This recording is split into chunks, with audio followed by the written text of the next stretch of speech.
We all lie, but sometimes we lie even when we want to speak the truth. What would happen if we were unable to lie? Sure, we'd have no social filter, which could be chaotic, but truth would also reign supreme. A movie that comes to mind that perfectly embodies this idea of the truth reigning supreme is the 1997 film Liar, Liar, starring Jim Carrey. The pen is blue scene is the inspiration behind this essay. In George Orwell's 1984, Winston refuses to say that 2 + 2 = 5, but he is tortured into saying it. After undergoing torture involving a cage of rats, he finally breaks, and the party now has some control over his mind. He writes 2 + 2 = 5 in the dust on a table in a cafe. Objectively, we all know 2 + 2 = 4. No matter how subject we are to our emotions or societal norms, we objectively understand the truth. 2 + 2 = 4. We can lie to others, but we can't lie to ourselves because our rational minds will see through the bullshit. German philosopher Arthur Schopenhauer said truth passes through 3 phases. First, it is ridiculed. Second, it is violently opposed. Third, it is self-evident. We've seen this pattern repeat throughout history. Speaking the truth should be met with praise. In an ideal world it would, sure. But humans are not infallible. When we're children, our parents tell us to speak the truth, not to lie to them. They thank us for our honesty if we admit to doing wrong, which often mitigates parental punishment. As children, we're also overly curious about the world and call things out as we see them. Children lack a filter and are not used to societal norms or what constitutes being rude. For example, a 5-year-old might ask an adult why he has crooked teeth.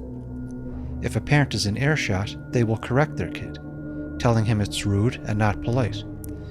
But the child didn't mean any insult. He just called it as it is. We live in a secular world, but people are still very religious in their worship of celebrities and consumerism. They shout slogans and platitudes and treat it like it's gospel. 1984 depicted how this way of thinking can be extremely dangerous. The totalitarian state included contradictory slogans, such as war is peace, freedom is slavery, and ignorance is strength. But people still played along out of fear of the thought police. As adults, we too are afraid of the thought police. Even if it's true, posting the wrong thing online can cause an angry mob to call your employer and demand you be stripped of your livelihood. This puts you in a position where you lose your home and car, and may even bring out marital problems because finances can be stressful for families. The thought police will show disregard for you having children to provide for. They attack Christianity. They claim to be non-religious, but they will treat you as if you have strayed from their groupthink orthodoxy and will excommunicate you. In Liar, Liar, Jim Carrey's son makes a birthday wish that his father cannot lie for a full day. Jim Carrey's character, Fletcher, is a lawyer, which makes it hard to represent his client because he can only speak the truth. It also gets him in trouble because he needs a filter for everyday social situations. Take the attractive woman on the elevator, for instance. She and Fletcher are making small talk, and she says that everyone has been treating her so well. Well, that's because you have big jugs, he says. He realizes he said that out loud and tries to respond differently, but he keeps going with the truth, saying he wants to squeeze them, even get on them like a baby. She punches him before she gets off the elevator. When representing his client, a gold digger and adulteress, Fletcher questions a witness who is his client's lover.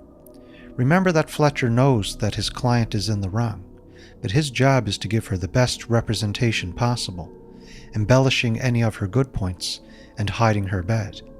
But to do this and act like she is innocent while knowing full well she isn't, he is lying. But he can't lie to himself because he knows the truth. When questioning the lover, Fletcher may as well have been working for the other side, as it helps their case. He yells accusatory statements at the witness that he knows to be true, like him having an affair with his client. Fletcher does this until the witness breaks and admits it. After realizing what he just did, Fletcher stops questioning and returns to his seat.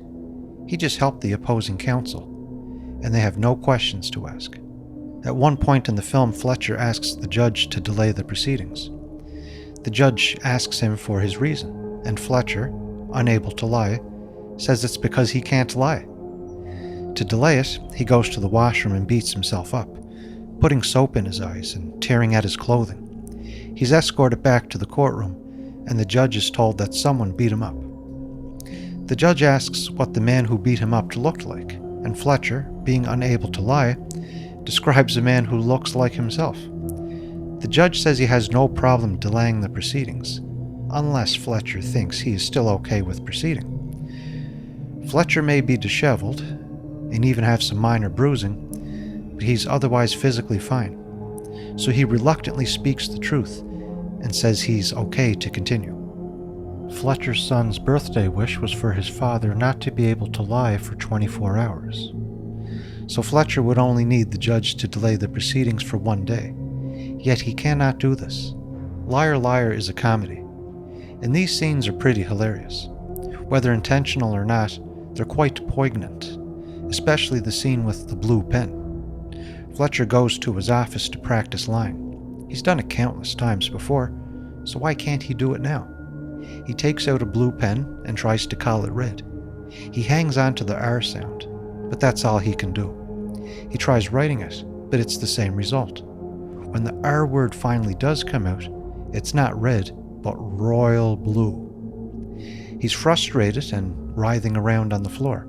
His secretary comes in and he says to her, resigned to defeat, that the damn pen is blue, which it is. The secretary asks him if he's all right. As hilarious as the pen scene is, it underscores the point that truth always prevails. Here's an experiment.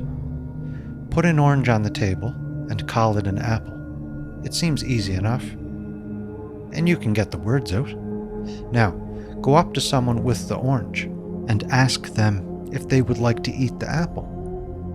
Or go to checkout at a grocery store, hold up the oranges and ask, how much are these apples?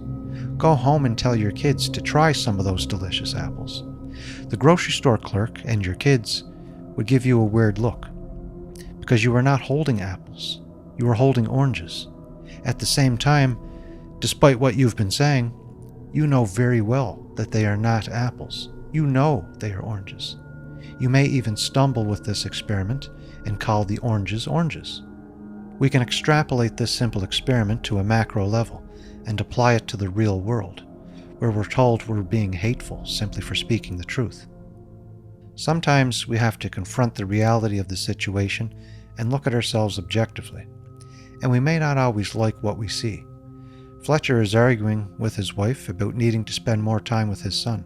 At the height of his emotions, he yells, "I'm a bad father."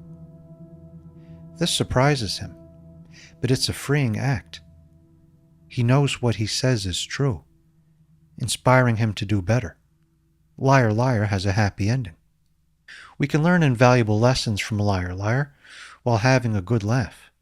Sometimes ignoring the truth can be dangerous. Silencing those who speak the truth enables liars.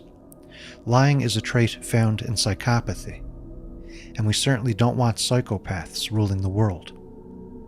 Let's take some time to reflect on how we're living our lives. Are you living like a pushover, letting liars have their way out of fear others will shun you? Maybe you've held a firm belief for years, but you're ignoring newfound knowledge because it challenges your perspective. Don't be afraid of challenges. Embrace the truth.